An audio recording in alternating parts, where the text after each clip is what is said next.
दोस्तों, गांव का एक लड़का बिहार से नेपाल घूमने के लिए जाता है, लेकिन नेपाल में उसका पर्स चोरी हो जाता है, एटीएम चोरी हो जाता है, पैसा चोरी हो जाता है। तो एक नेपाली लड़की उसको सहारा देती है और अपने घर लेकर जाती है, और घर ले जाकर वह नेपाली लड़की इस बिहारी लड़के के साथ कुछ ऐसा कर देती है जिसकी कोई कल्पना भी नहीं कर सकता है।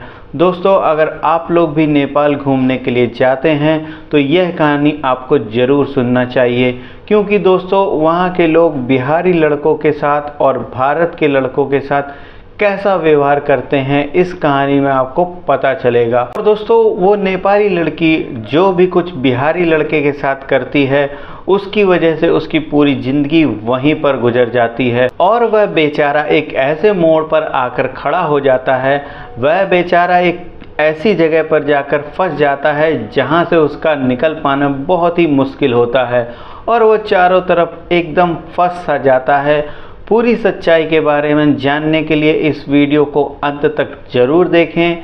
लेकिन वीडियो में आगे बढ़ने से पहले एक छोटी सी रिक्वेस्ट कि अगर आप इस चैनल पर पहली बार आए हैं तो वीडियो को लाइक कर दीजिए और चैनल को भी सब्सक्राइब कर लीजिए ताकि मेरा मोटिवेशन बढ़ता रहे। तो आज की ये कहानी बिहार के बेगूसराय की एक लड़का जिसका कि नाम राहुल है। राहुल को बचपन से ही घूमने फिरने का बहुत शौक़ था, और राहुल को नई नई जगह देखने का, नए नए लोगों से मिलने का और अलग अलग माहौल को महसूस करने का उसको बहुत ही अच्छा लगता था।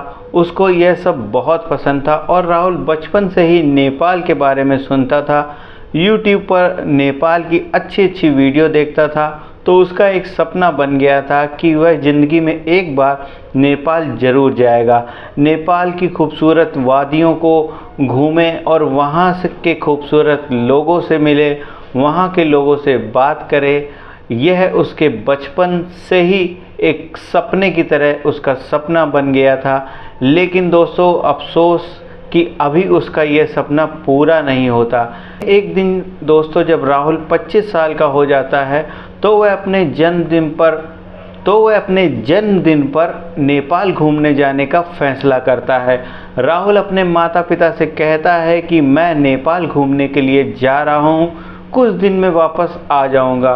तो दोस्तों, पहले तो उसके माता पिता उसको जाने से मना करते हैं, क्योंकि वह उसका पहला ट्रिप होता है और वह भारत से नेपाल जाने की ट्रिप होती है।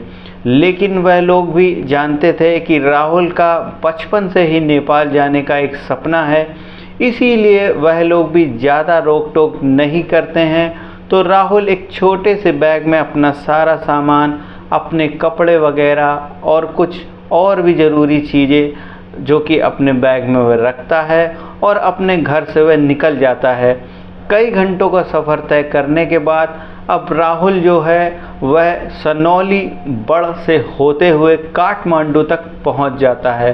तो दोस्तों, वहां जब पहुंचता है तो वहां का नज़ारा देखकर राहुल जो एकदम ही भौचक्का रह जाता है। उसकी आंखें एकदम से चमकने लगती हैं। बड़े बड़े ऊंचे ऊंचे पहाड़ होते हैं और पहाड़ों के ऊपर बहुत सारी बर्फ़ जमी होती है, ठंडी हवाएं चल रही होती हैं, और वहाँ के लोग बहुत अच्छे होते हैं। उनकी भाषा भी अलग थी, और दोस्तों वह लोग बहुत अच्छे से इससे बात भी करते थे।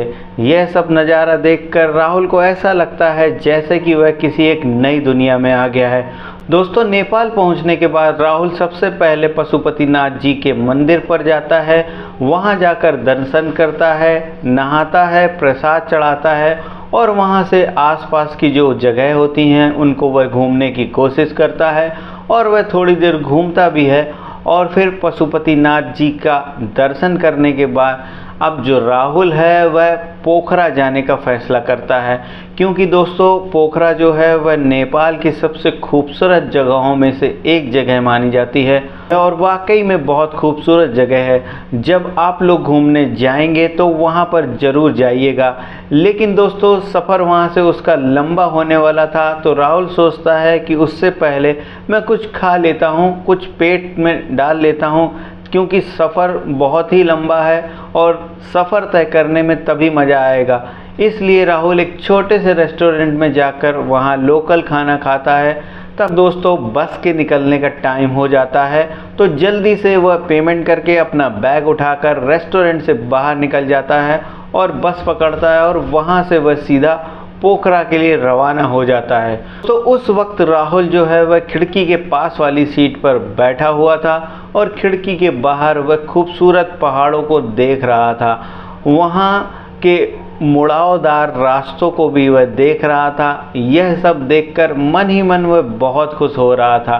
लेकिन दोस्तों राहुल को यहाँ पर अंदाज़ा नहीं था कि अगले ही पल उसके साथ एक बहुत बड़ा झटका लगने वाला है, एक बहुत बड़ा हादसा होने वाला है।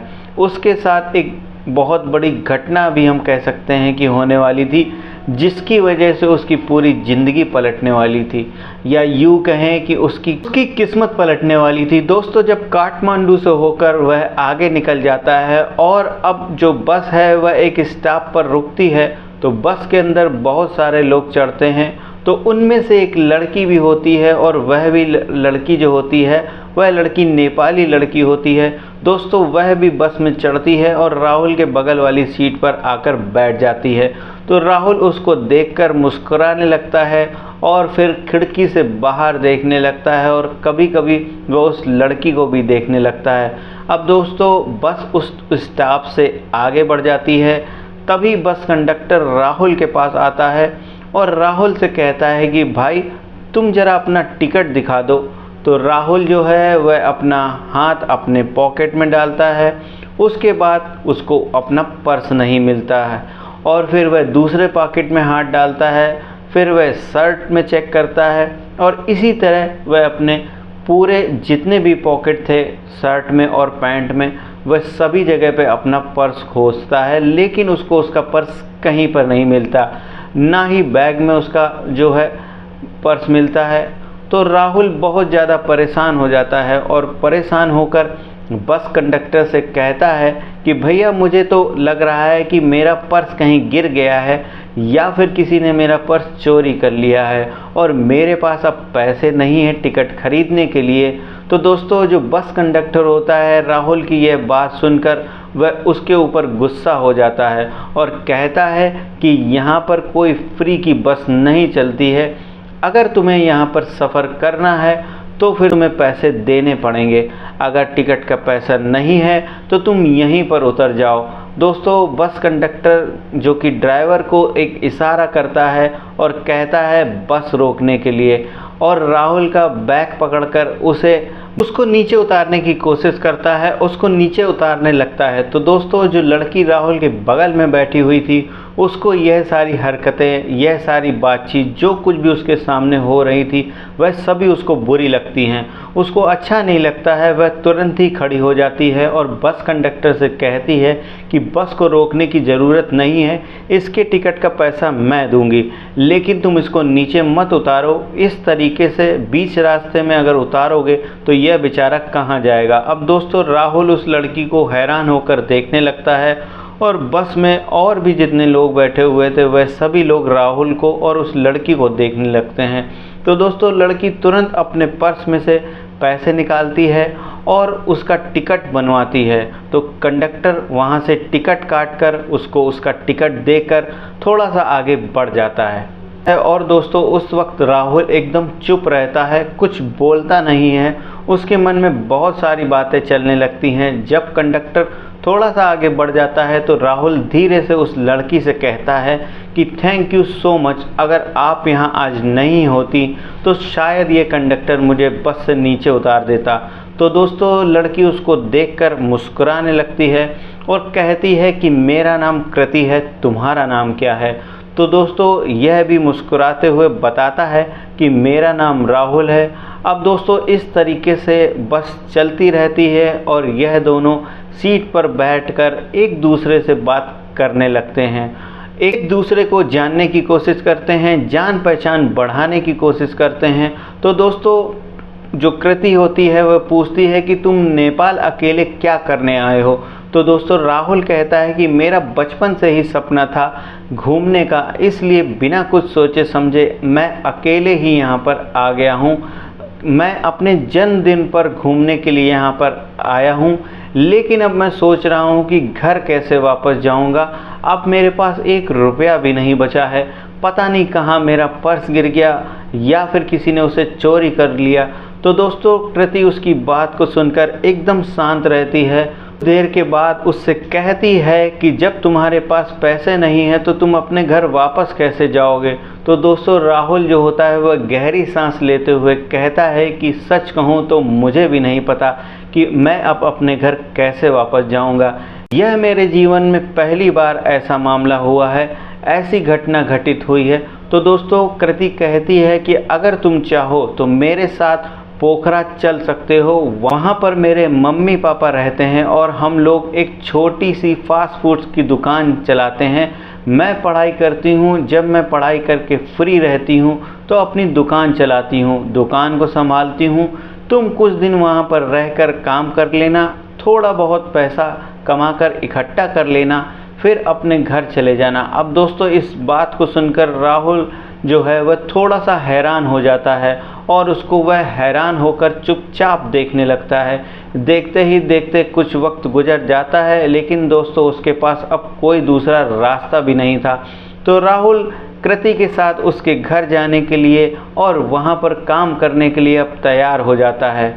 अब दोस्तों इस तरीके से बस जो है वह कुछ ही देर के अंदर पोखरा पहुंच जाती है। तो राहुल और कृति यह दोनों बस से नीचे उतरते हैं, लेकिन जब राहुल पोखरा में बस से नीचे उतरता है तो दोस्तों वहां का नज़ारा देखकर उसकी आंखें फटी की फटी रह जाती हैं। वह चमचमाने लगती हैं, खुशी के मारे एकदम पागल हो जाता है। उसकी आंखों के सामने एक बहुत खूबसूरत सी झील दिखाई दे रही थी, बर्फ से ढका हुआ पहाड़ दिखाई दे रहा था, ठंडी ठंडी हवाएं चल रही थी और पूरी सड़क जो है वो एकदम से खाली थी। बहुत कम लोग थे वहाँ पर। और दोस्तों ऐसा नज़ारा राहुल ने अपने जीवन में पहली बार देखा था। अब कृति राहुल को लेकर अपने माता पिता के पास फास्ट फूड की दुकान पर जाती है। तो कृति के माता पिता वहाँ पर राहुल को देखकर थोड़ा हैरान हो जाते हैं, लेकिन जब कृति अपने माता पिता को पूरी बात बताती है कि उसके साथ क्या हुआ और यह किस लिए यहाँ पर आया है, तो दोस्तों कृति के माता पिता जब पूरी हकीकत जान जाते हैं तो राहुल को बड़े प्यार से स्वागत करते हैं, उसको बैठाकर प्यार से खाना भी खिलाते हैं, उसके रहने का इंतज़ाम भी करते हैं। यह सब देखकर राहुल को ऐसा महसूस होता है जैसे वह किसी दूसरे देश में नहीं बल्कि वह अपने लोगों के साथ वहाँ पर रह रहा है। उसको वहाँ पर अपनापन महसूस होता है।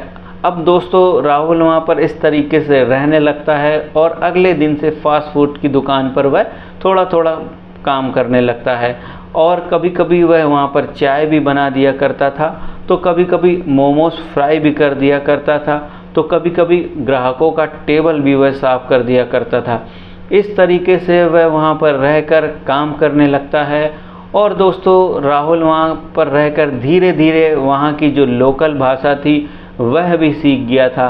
अब जो दुकान में कस्टमर आते थे उनसे बात करता था, बातचीत करके कस्टमरों को भी अच्छा लगता था राहुल से बात करके। दोस्तों अब जो कृति की माँ राहुल को अपने हाथों से कभी कभी खाना भी खिलाती थी और कृति के पापा दुकान का सारा हिसाब किताब उसको समझाते थे। वह लोग उसे अपने बेटी की तरह प्यार करने लगे थे। तो राहुल को पहली बार ऐसा लग रहा था कि वह घर से दूर होकर भी अकेला नहीं बल्कि अपने लोगों के साथ है।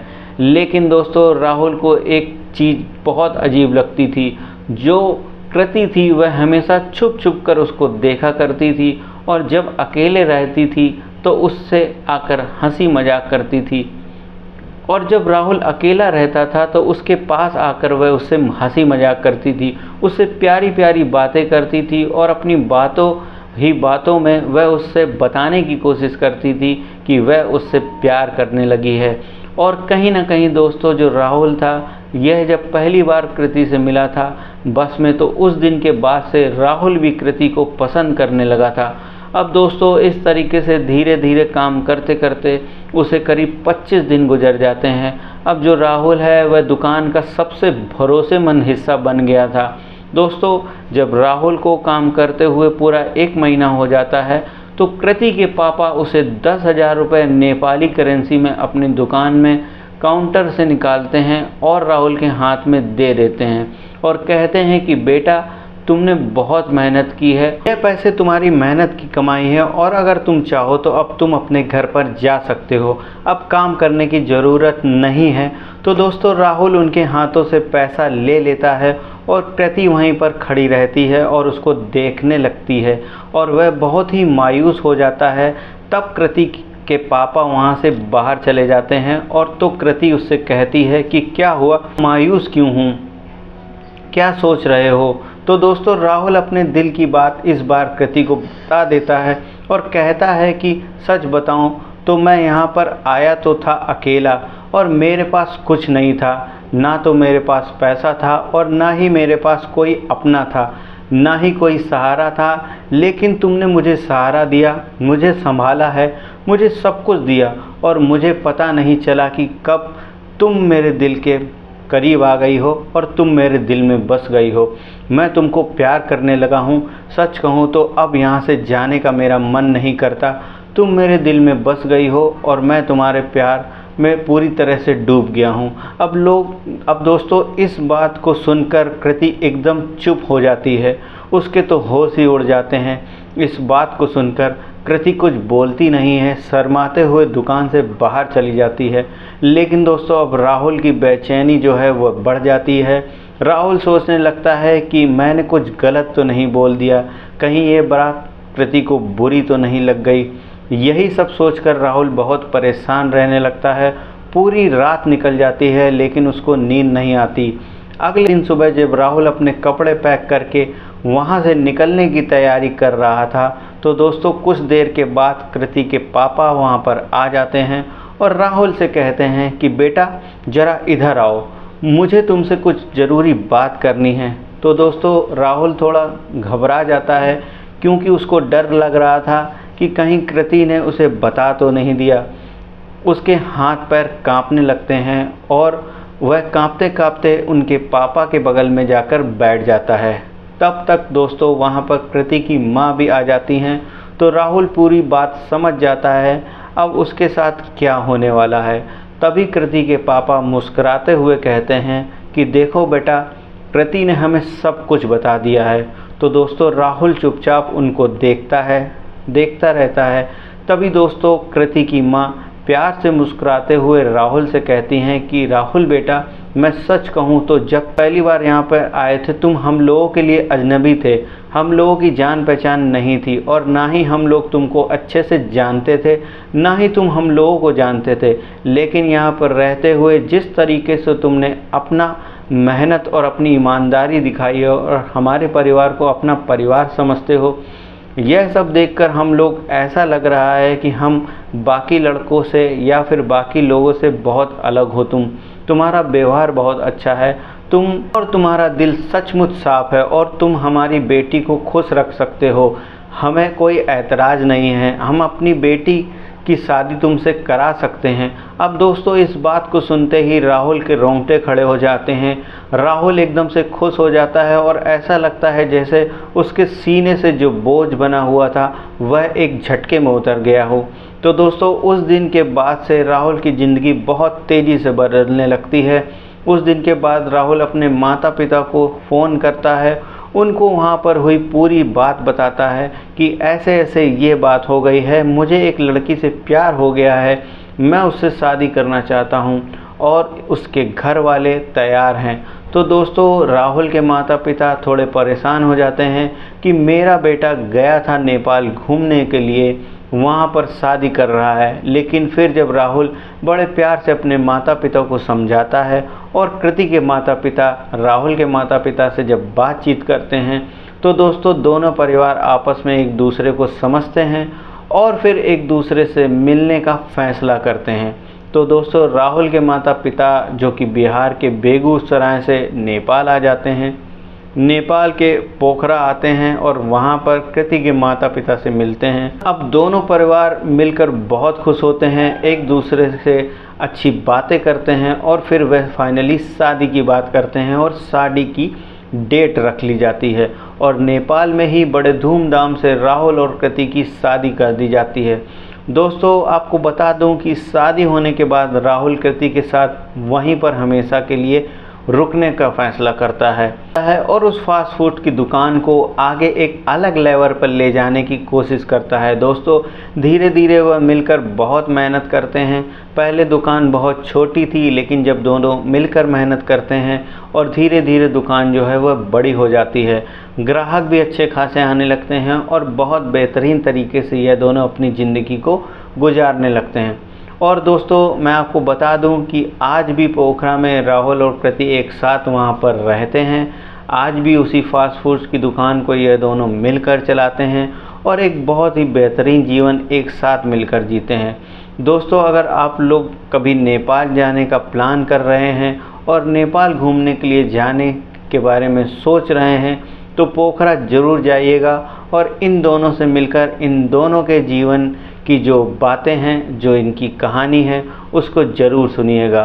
आप लोग को बहुत अच्छा लगेगा। तो दोस्तों यह थी आज की कहानी। आपको ये कहानी कैसी लगी आप कमेंट में ज़रूर बताइए। जहाँ पर बिहार का एक लड़का नेपाल घूमने के लिए जाता है, लेकिन जीवन में पहली बार वह नेपाल घूमने के लिए जाता है और पहली बार में ही उसको एक नेपाली लड़की से प्यार हो जाता है और वहीं पर उसकी दुनिया जो है वह बसा लेता है।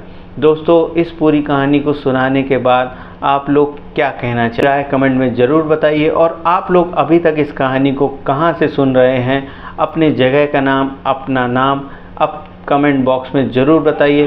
फ़िलहाल आज के इस वीडियो में इतना ही। वीडियो पसंद आया हो तो वीडियो को लाइक और चैनल को सब्सक्राइब ज़रूर करिए।